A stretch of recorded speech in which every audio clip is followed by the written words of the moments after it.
niwape pole kwa zile changamoto zote ambazo mlipitia kipindi cha uchaguzi. Pia nitoe shukrani zangu za dhati kutoka moyoni kwa upendeleo mliotupa mimi kama diwani wenu na mbunge wetu Baraka Ulimboka Mwamengo kutupa nafasi. Nina imani kubwa kwamba kila mtu aliyepo mahali hapa ana sifa ya kuwa diwani wa kata ya Ipinda.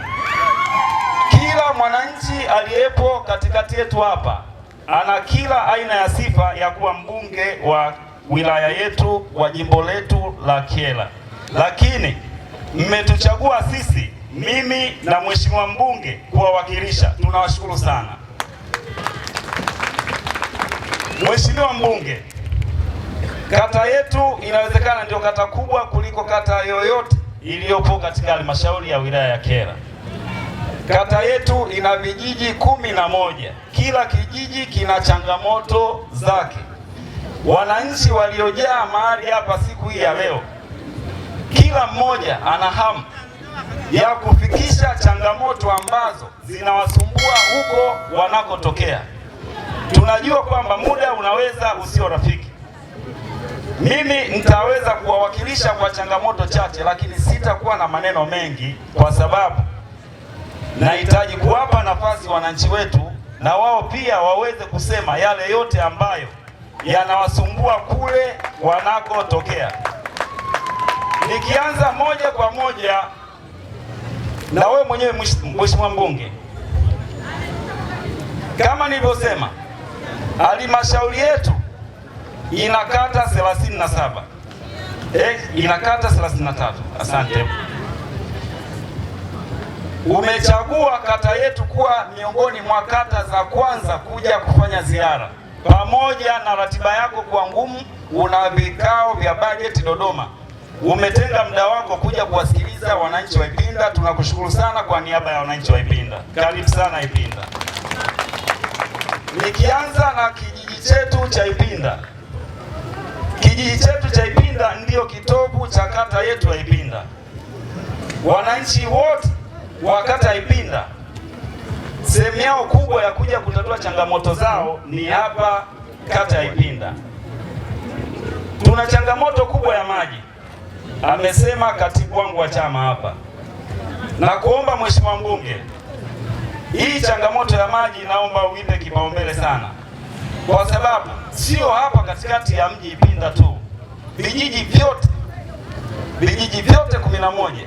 Nikisoma hii karatasi ambayo wenye vitu wa vijiji wameniandikia, hakuna kijiji ambacho kimeruka changamoto ya maji. Bila kupoteza muda, nikuombe iwe kipaumbele cha wananchi wa Ipinda wapate maji.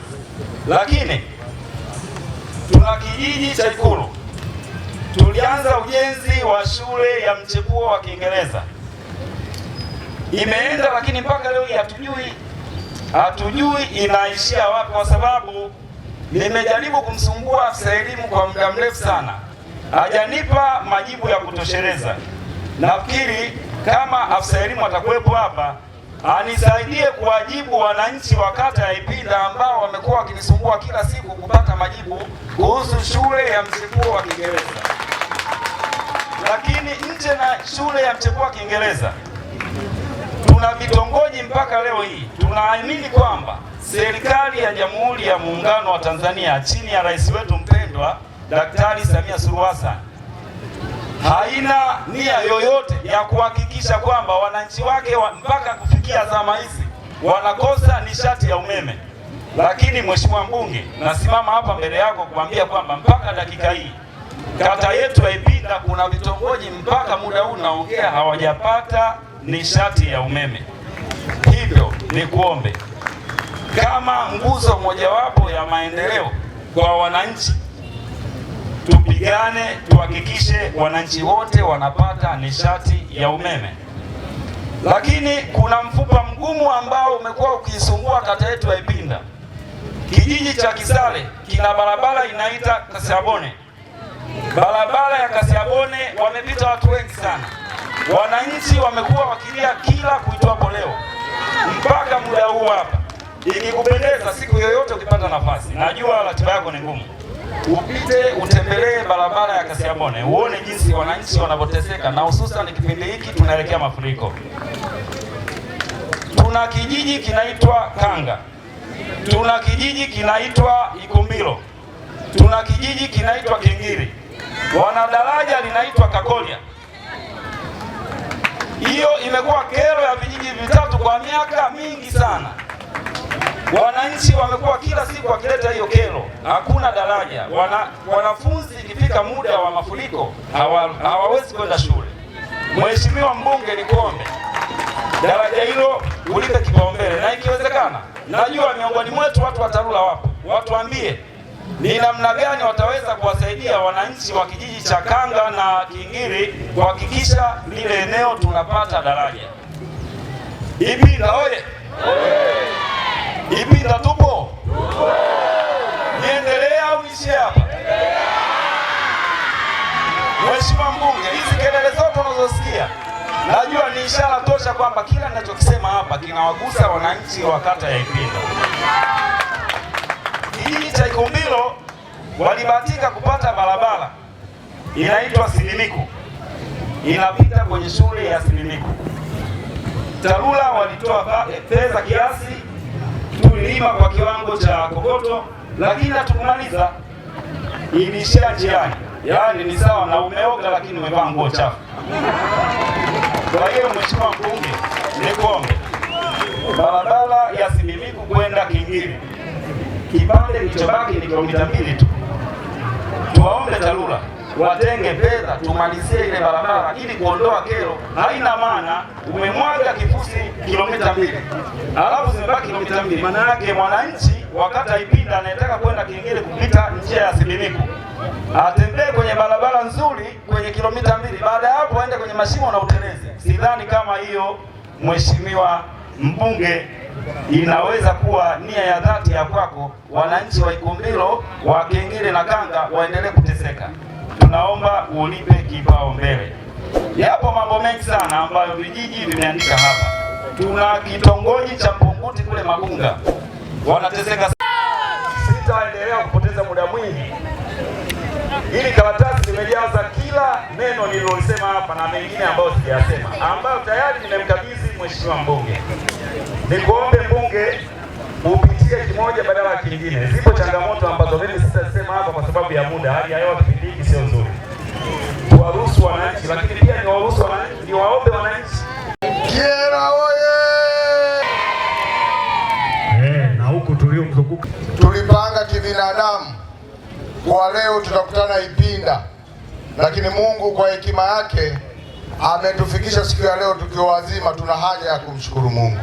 Bajeti ya kwanza iko wiki 3 zinazokuja, vikao vya bajeti vinaanza. Nikasema kabla sijaenda kwenye bajeti nirudi kwa wazazi wangu nikawasikilize, nikasemezane nao, wanataka mtoto wao nikaseme neno gani juu ya Ipinda hii. Nikasema nikienda mwenyewe nitakuwa najituma, badala yake wakati nyie ndio mmenituma. Nikasema nirudi nije niongee na nyie ili nije niwasikilize, lakini pia nije nipate maoni yenu, nini kero zenu na nini matatizo mlionayo ndani ya kata ya Ipinda. Lakini leo mkutano huu, njia tunayotumia, naomba mwikubalie wana Ipinda. Tuanze kwa kuwasikiliza wananchi wanasema nini, alafu baadaye mimi ndio nitoe hotuba yangu na matatizo mlionayo. Baada ya hapo wataalamu watasimama, watajibu mmoja mmoja, lakini pia watasema nini matarajio ya serikali kwa wananchi. Baada ya hapo nitasema matarajio ya miaka 5 inayokuja ndani ya kata yetu ya Ipinda. Ipinda oye! Mtu wa maneno ni mtu wa utekelezaji. Maneno yangu yanaweza kawa madogo, yanaweza kawa mafupi kwa wananchi hawa, lakini yanaweza kawa makubwa kwa matendo ambayo tunaenda kutenda. Sitahitaji majibu ya bla bla. Kama huna jibu, bora useme jibu hili, Mheshimiwa mbunge, sina, na wananchi hawa wawe na matumaini na jibu ambalo wana uhakika nalo. Ipinda oye! natoa hayo maelekezo kwa wataalamu, msitupe majibu ya bla bla. Swali langu au kero linamhusu mbunge na mkurugenzi. Ni swala la kokoa. Swala la kokoa, tumeambiwa sisi wakulima bei elekezi ni shilingi 10,000. Kwa nini sasa hivi kokoa ni shilingi 7,000?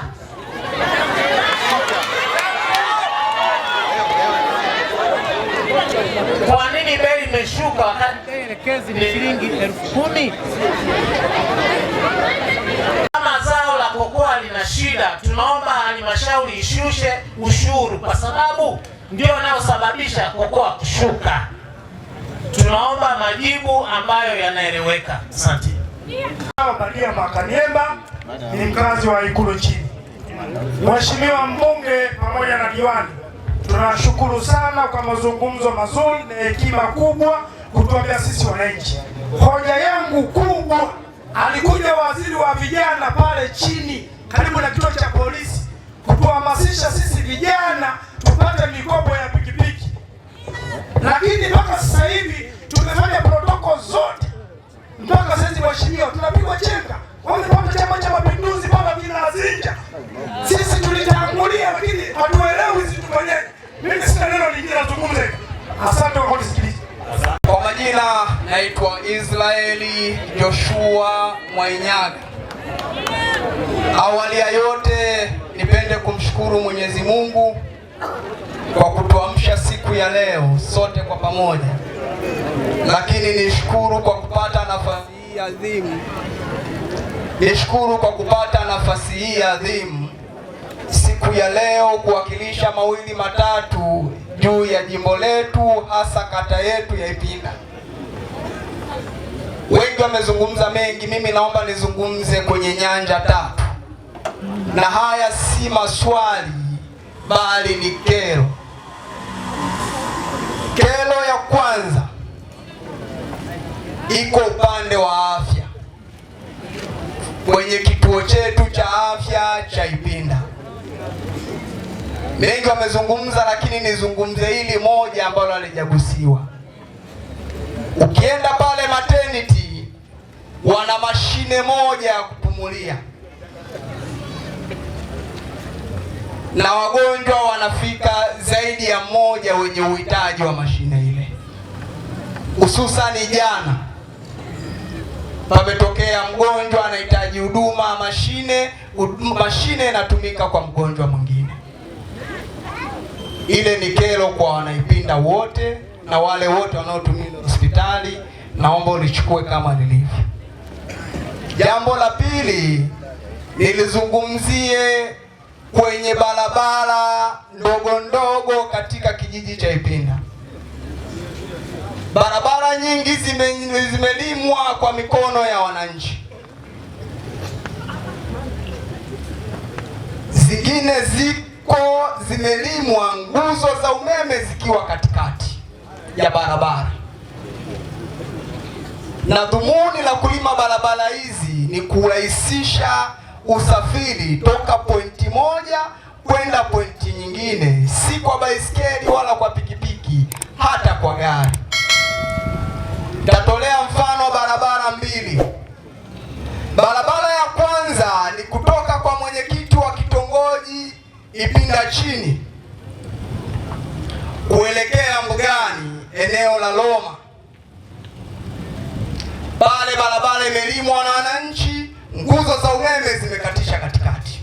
Tafsiri yake ni kwamba hakuna eneo la kupita pahala pale. Barabara ya pili ni kutoka kwa Ima Mwasemele, Mwalimu, sio Ikulu, sio wapi, kwenda kwa Ndelile na mwenyekiti wa Chama cha Mapinduzi kata ya Ipinda.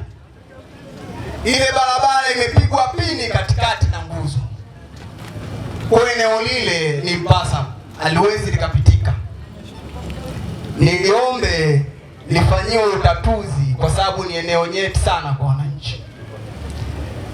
Sekta ya mwisho nizungumzie sekta ya elimu. Elimu nitaizungumzia kwenye nyanja zote, sekondari na msingi. Nianze na shule za msingi. Katika kata ya Ipinda tuna shule kadha wa kadha. Kadhia ya michango kwa wananchi kuchanga kwenye hizi shule ni kutokana na uhaba wa watumishi. Karibia shule zote ndani ya kata hii wazazi wanachanga kuajiri walimu wa ziada. Tunataka tulione kwa upendo, serikali iwajibike katika hili. Imekuwa ni kero na shida kwa wananchi, na tusiwalaumu walimu kwa sababu mzigo ni mzito, hawawezi kutufikishia watoto wetu. Asante. Tuende na muda kidogo.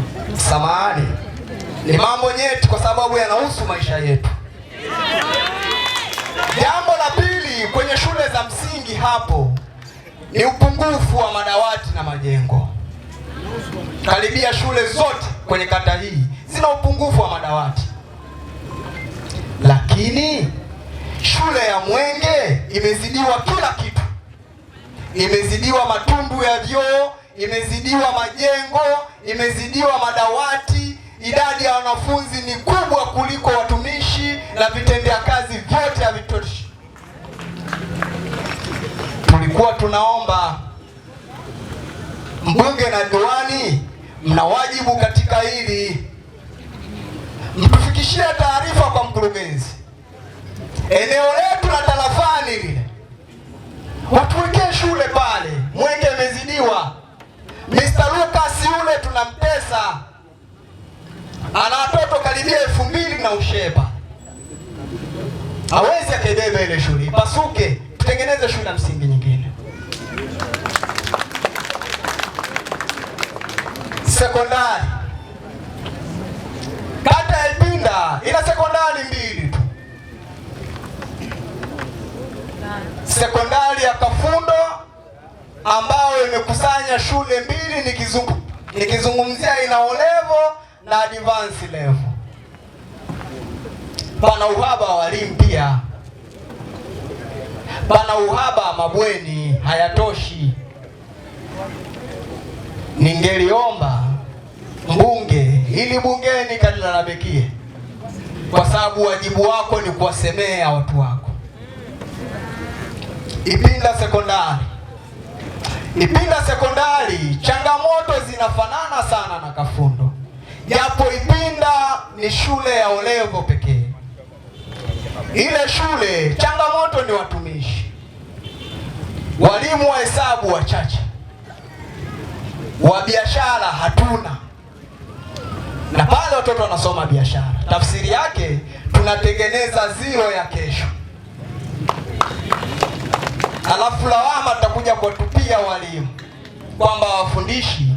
Mimi ningeomba serikali ichukue responsibility yake, itekeleze uwajibu. Tunahitaji walimu wa kutosha kwenye shule zetu ili watoto wetu wawe na ufanisi katika masomo yao. La mwisho, nishukuru kwa kupewa nafasi. Tunayo mengi. Niombe secretariat hii, yaani nikizungumza diwani, mbunge na viongozi wengine mliopo hapa, sukumeni. Ipinda hatuna mikutano ya kijiji, hatuna pa kusemea. Tunaomba mikutano ya kijiji, tuzungumze ya Ipinda yetu. Hilo ndilo la mwisho kwangu. Nashukuruni sana. Ipinda oye! Mimi nina imani kwamba wanaipinda mmefunguka. Mimi naomba wataalamu kwa haraka, naomba majibu ya haya mambo ambayo yameulizwa. Yale ya jumla mtaniachia mimi, lakini naanza na kilio cha kwanza. Ipinda tutasema yote, lakini Ipinda maji hayapo. Ipinda oye! Nianze na mtu wa Ruwasa. Mtu wa Ruwasa tafadhali, basi naomba yale yanayokuhusu wewe useme nini mlicho nacho juu ya Ipinda hii. Karibu. Ipinda inahudumiwa na watu wa mamlaka ya maji, si ndivyo? Sio wewe, kama kijiji hiki cha Ipinda. Mhandisi Davis Simbili na mwakilisha mkurugenzi mtendaji mamlaka ya maji safi na usafi wa mazingira Kyela Kasulu. Kama alivyotangulia mkuu wangu wa upande wa sekta ya maji wilaya, mamlaka ya maji ya Kasulu inahudumia huduma ya maji mjini tu, ikiwa inahudumia kata 15, Ipinda ikiwa ndani yake ikiwa inahudumia vijiji viwili katika kata hii, ikiwa ni hapa Ipinda yenyewe hapa na kijiji cha Ikulu. Mheshimiwa Mbunge, hapa kijiji cha Ipinda tuna mradi wa milioni 697. Mkandarasi alianza miaka mitatu iliyopita kutekeleza mradi huo. Alianza na usambazaji bomba za usambazaji wa maji ambazo zilikuwa ni kilomita 20, na kulikuwa na kipande cha bomba kuu kutoa maji mto Mbambo ambao huko halmashauri ya Busokelo, ambapo baada ya kukamilisha bomba za usambazaji alisimama kutokana na sababu mbalimbali ikiwepo ya kifedha. Baadaye mwishoni mwa mwaka jana mwezi wa 11 mwishoni alirudi site. Tumeshakamilisha mpaka sasa kilomita 4 za kuongeza uzalishaji wa maji ambao alikuwa amepungua katika tenki la Ikapu. Sasa hivi tunachofanya sasa hivi ni kufunga vipuli katika laini kubwa ya kuleta maji Ipinda kwa ajili ya kutoa hewa kwenye bomba kubwa. Kwa elimu mko wawili hapa. Kuna waliohusu sekondari, kuna waliohusu shule ya msingi. Wakati huo mtu wa TARURA ajiandae. Katika walimu 550 au ni walimu wa shule za msingi. Shule zetu za wilaya za Ipinda angalau zina walimu kuanzia 7 kuendelea. Tuna shule zingine katika wilaya hii kuna walimu 3, na bado katika maeneo hayo hata kujitolea wameshindwa. Ndio maana nimesema nawapongeza sana kwenye hilo jambo. Tuendelee kuiunga mkono serikali pale inapokuwa imetindikiwa kwenye swala kama hili la kuichangia. Tuendelee, na sisi walimu wanaokuja tunapangiwa na serikali kwamba wilaya fulani itapata walimu hawa. Tena sasa hivi wanapangwa kabisa. Kwa mfano, wakiajiri wanakuja walimu naambiwa huyu aende Ipinda moja kwa moja, huyu aende shule fulani. Sisi hatuhusiki kuwapangia. Nirudi bila alilokuwa ameongea Mheshimiwa Diwani na ile shule ya mchepuo wa Kiingereza. Pia naendelea kutoa pongezi kwa nguvu mlizozionyesha mpaka tumefikia kupata yale madarasa 2 pamoja na ofisi. Serikali ya halmashauri ya wilaya ya Kyela imetenga bajeti ya kuongeza madarasa mengine 2 na matundu ya vyoo. Bado tunaendelea kupambania shule. Asante. Ilijadiliwa ili kupata eneo. Mimi naomba nilibebe nilifikishe kwenye mamlaka, tuone tutafanya na jitihada gani za kutanua na kusuluhisha jambo hilo. Kao vya budget tarehe 31 tuwe tumepata jibu la kusema nini hatima ya Ipinda. Hata wanaipinda, hata kama fedha hatuna leo, lakini tupate nini ambacho tunawaza juu ya Ipinda. Karibu afisa elimu na kaimu mkurugenzi. Kata ya Ipinda kwa kuzipenda shule zenu. Kwa kweli huwa tunatoleaga mfano.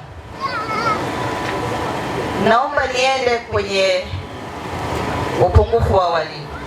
Kama ilivyosemwa kwenye shule za msingi, sekondari tuna upungufu wa jumla ya walimu 255 kwenye halmashauri. Na walimu hawa kweli wanatoka serikali kuu na wanaletwa kulingana na takwimu za wanafunzi. Kwa kuwa wale walimu au bajeti ya uajiri wa walimu inakuwa kwa kiwango kilichopangwa. Huwezi ukaajiri walimu kama una fedha nyingi za kuwalipa.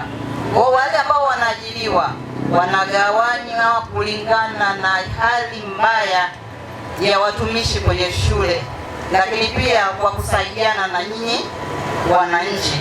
Naendelea kuwashukuru kwa hiyo, na sisi ambao watakuwa napangwa tutakuwa tunawaleta kwa sababu tunajua umuhimu wake na sisi tunaisikia. Kuna ile michango ya lazima kwamba katika sera ya hii ya elimu bila malipo wazazi pia kuna sehemu yao ambao wanatakiwa kutimiza. Chakula cha wanafunzi ni lazima, sio ombi, kwamba yule mtoto anatoka nyumbani asubuhi kama ni saa 12 atakaa shuleni mpaka saa 9, lazima ale ili aweze kusoma vizuri na kuwa na usikivu mzuri. Kwa hiyo mchango wa chakula tunawaomba wote mtoe.